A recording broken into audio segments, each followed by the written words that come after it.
They've announced a few days ago that they're going to move a lot of their manufacturing business to Mexico. I'm just notifying John Deere right now. If you do that, we're putting a 200% tariff on everything that you want to sell into the United States, so that if I win, John Deere is going to be paying a 200%. John Deere plowed right over Trump, and let's just say he didn't take it well. In a bizarre, cartoonish meltdown, Trump lashed out after the iconic green giant wiped the floor with him in a way no one expected. Was it a political snub, a branding war, or a rogue tractor rebellion? The details will leave you shaking your head, and maybe even laughing out loud. One thing's certain, this wasn't just a loss, it was an absolute harvest of humiliation. Buckle up, this wild ride is one for the books. John Deere reacting tonight, the company, after a reaction after former President Donald Trump said earlier this week he would impose a 200% tariff on the company if it moves production to Mexico. Now, earlier this year, Deere announced it would be moving part of its production line from the Dubuque John Deere works to Mexico, also laying off 99 local workers. In a statement to the KWWL News Department here today, John Deere said the layoffs were due to what they called a weakening farm economy in John Deere and Donald Trump, the feud nobody saw coming. Yet here we are, witnessing an unstoppable tractor collide with an immovable ego. The green and yellow agricultural giant has long been the backbone of America's farmlands, plowing fields, harvesting crops, and keeping the heartland running. For farmers, John Deere isn't just a brand, it's practically a religion. Meanwhile, Trump has spent years branding himself as the savior of rural America, with trade war battles, ethanol promises, and countless farmer hat photo ops. But now, the love affair seems to be hitting a pothole the size of a combine harvester. Former President Trump has proposed a 200% tariff on John Deere tractors if they're made in Mexico. Are you concerned that some of these tariff proposals by the GOP nominee could drive up costs for consumers or hurt urban exporters in Kentucky, for example? Yeah, I'm not a fan of tariffs. They raise the prices for American consumers. I'm more of a free trade kind of Republican that remembers how many jobs are created by the export. So, what sparked this all-out mudslinging match between two powerhouses? Was it an ill-timed tweet or a rogue John Deere tractor showing up at a Trump rally? Not quite. The seeds of this feud were planted in the fertile fields of business and politics, where money and power thrive best. John Deere, despite its deep roots in American soil, has been making moves that don't exactly align with Trump's brand of economic nationalism. The company has embraced automation, sustainability, and global trade policies that don't sit well with someone whose idea of innovation is slapping tariffs on everything. Farmers, many of whom voted for Trump, rely on John Deere, but they also depend on fair trade, affordable equipment, and policies that don't send crop prices into a tailspin. John Deere announced a mass layoff that will affect 75 employees at its Ottumwa facility. According to the Worker Adjustment and Retraining Notification site, the announcement was made Monday. The layoffs will go into effect on February 7th. This comes after John Deere Ottumwa Works temporarily shut down the plant in early December. They say the shutdown was a response to reduced customer demand for agricultural equipment. The plant has since reopened.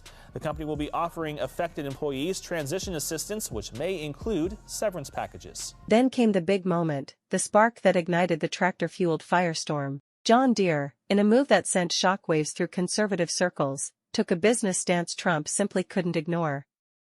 Maybe it was their push for more worker rights and unions, clashing with Trump's corporate-friendly rhetoric. Or perhaps it was their strategic shift in global supply chains, signaling they weren't fully aligned with his America First mantra. Even worse, there was speculation that John Deere made a not-so-subtle move Trump interpreted as a political jab. Whether it was a corporate endorsement, a leadership shakeup, or a clever ad campaign airing right after one of his rally speeches, it seemed like the green giant was taking aim at the former president. John Deere announced it is laying off nearly 120 employees at a facility in Ankeny. The layoffs impact workers at John Deere Des Moines Works. A spokesperson says the layoffs are due to a weakened farm economy and a reduction in customer orders for its equipment. The layoffs will happen on March 28th, April 4th, and April 28th. Whatever the trigger, Trump took it personally. and when he does, the world knows within minutes. His Truth Social account lit up like a Christmas tree at Mar-a-Lago, filled with rants about woke tractors, overrated farming equipment, and something about how he probably invented the wheel before John Deere even thought of it. His supporters, many of whom proudly parked John Deere tractors in their barns, were left wondering, do they stand with their favorite brand or their favorite political showman? More John Deere employees here in central Iowa will soon be without a job. KCCI's Kayla James reports 119 employees from the Ankeny plant will be laid off over the next few months. John Deere tells us the layoffs at John Deere Des Moines Works in Ankeny will occur across 3 dates, the final group happening on April 28th. An agricultural economist with the Iowa State University says, unfortunately, these layoffs are not surprising. There's a lot of uncertainty right now around the farm economy. Just like that, the battle lines were drawn. John Deere, a company that has spent nearly 200 years avoiding political theater, suddenly found itself at the center of a Trump-led spectacle.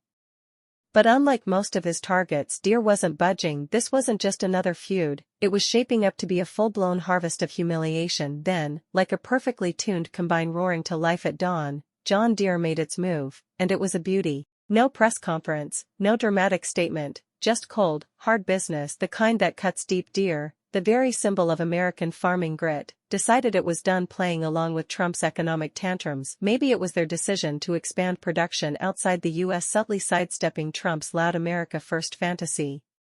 Maybe it was their embrace of automation, a direct contradiction to Trump's obsession with bringing back real American jobs, which, ironically, nobody in America actually wanted. Or maybe, just maybe, it was John Deere's quiet but undeniable nod to workers' rights, negotiating fairer deals for laborers, while Trump cheered on union busting like a billionaire whose only experience with hard labor was firing people on TV. Ready? Oh yeah. Oh yeah. Yeah. Love it.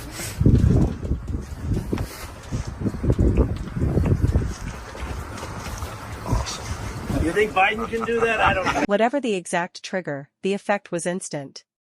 It wasn't just a business decision, it was an earthquake, sending tremors through Trump's beloved rural voter base. The man had spent years pounding his chest in front of factory workers and farmers, promising to bring back American greatness, all while handing out tax cuts to billionaires and taking credit for jobs that never materialized.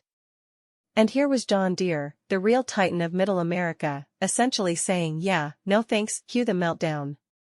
Trump, a man who built an empire by sticking his name on buildings he didn't build, now found himself up against a company that had been building actual things since 1837. Worse, the very people he thought would rally behind him, the tractor-owning, corn-harvesting, MAGA hat-wearing faithful, were suddenly stuck in an awkward spot. Let's be real. John Deere wasn't just a company to these folks, it was a legacy, a lifeline, a way of life, and now Trump was trying to tell them their beloved green and yellow workhorse had gone woke. Farmers weren't buying it. We need Greenland, very importantly, for international security. We have to have Greenland. It's not a question of, do you think we can do without it? We can't. If you look at Greenland right now, if you look at the waterways, you have Chinese and Russian ships all over the place. And we're not going to be able to do that. We're not relying on Denmark or anybody else to take care of that situation. And we're not talking about peace for the United States. We're talking about world peace. We're talking about international security. They might have laughed when Trump ranted about windmills causing cancer, but this was personal. This was their tractors, their fields, their livelihoods. No matter how many times Trump screamed about loyalty, they weren't about to park their John Deeres in protest just because some New York real estate guy got his feelings hurt. But the real kicker? John Deere didn't even flinch. No angry press releases, no scrambling to clarify their stance, just pure, unbothered industrial strength confidence. The kind that comes from knowing you actually matter. The company just kept rolling, watching from the rearview mirror as Trump flailed, realizing that for once in his life, he'd picked a fight with something bigger than his ego, a corporation that wasn't afraid of him, a brand that didn't need his approval, and a machine that could literally run him over. And then, like clockwork, the meltdown began. Within hours, Truth Social lit up with a flurry of furious, type-ridden rants that felt less like a businessman responding to a move and more like a man who just found out his favorite fast food joint discontinued his go-to order. John Deere is turning against the great American farmer, he fumed, apparently forgetting how to spell the name of the company that had been building farm equipment for nearly 2 centuries. They used to be very strong, very pro-Trump, and now total disaster. People are saying they've gone woke. Very sad. Begin tonight with breaking news on Deere & Company, who is being sued by the Federal Trade Commission. The FTC, along with the Illinois and Minnesota Attorneys General, is accusing John Deere of holding a monopoly on its repairs for combines and tractors. So the suit says Deere is limiting farmers and independent mechanics' ability to repair equipment themselves. Deere customers are forced to rely on a network of authorized dealers for necessary parts and repairs. And the FTC says this boosts profit for Deere while burdening farmers. Then came the classic Trumpian revisionist history. Frankly, I've done more for farmers than anyone, maybe even John Deere himself, who, by the way, I hear wasn't that great. Some say he didn't even invent the tractor. Look it up. Never mind that John Deere actually invented the steel plow, not the tractor. Details were never really his thing. The campaign trail only made things worse. At rallies, he'd point at random green tractors in the crowd, shaking his head like he'd just caught them cheating on him. Look at that, folks. Look at that Trader tractor. Disgusting. And you know what? We don't need them. I hear Kubota is a great brand, very strong, much better. Farmers, many of whom had owned John Deere equipment since their grandfather's time, awkwardly shuffled in their seats, unsure whether to cheer or hide their tractor keys. The media, of course, had a field day. Late-night comedians had more than enough material. Jimmy Kimmel couldn't stop laughing at Trump's claim that he probably could have been a great farmer if he hadn't been too busy being a genius businessman. Stephen Colbert ran a segment titled, "Make Tractors Great Again," joking that Trump would soon demand loyalty oaths from farm equipment. President Trump says the United States needs Greenland for international security. The president insisting that the U.S. must control the semi-autonomous Danish territory. He made those remarks from the White House while Vice President J.D. Vance visited a U.S. military base in Greenland and said that Denmark has underinvested in the island's security. Vance's trip was cut short and his visit was limited. And Saturday Night Live asterisk? Oh, they thrived. The cold open featured a fake Trump rally where he attempted to sit on a John Deere tractor, only to fall off dramatically and blame rigged tires. Meanwhile, political rivals took the opportunity to twist the knife. Donald Trump is at war with tractors now, one senator quipped on Twitter. Next up, a fistfight with a scarecrow.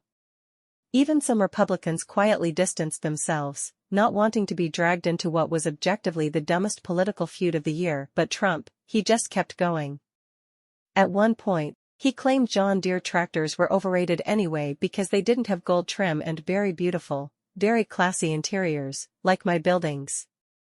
Then came the inevitable merchandise rollout, red hats that read "Keep Tractors Conservative" and limited edition Trump-approved toy bulldozers, as if that would somehow undo the damage. Yet through it all, John Deere said nothing. No statements, no Twitter replies, no press conferences, just the quiet, unbothered hum of tractors continuing to do their job. And for Trump, that silence was louder than any insult. Farmers weren't exactly lining up to burn their John Deere caps.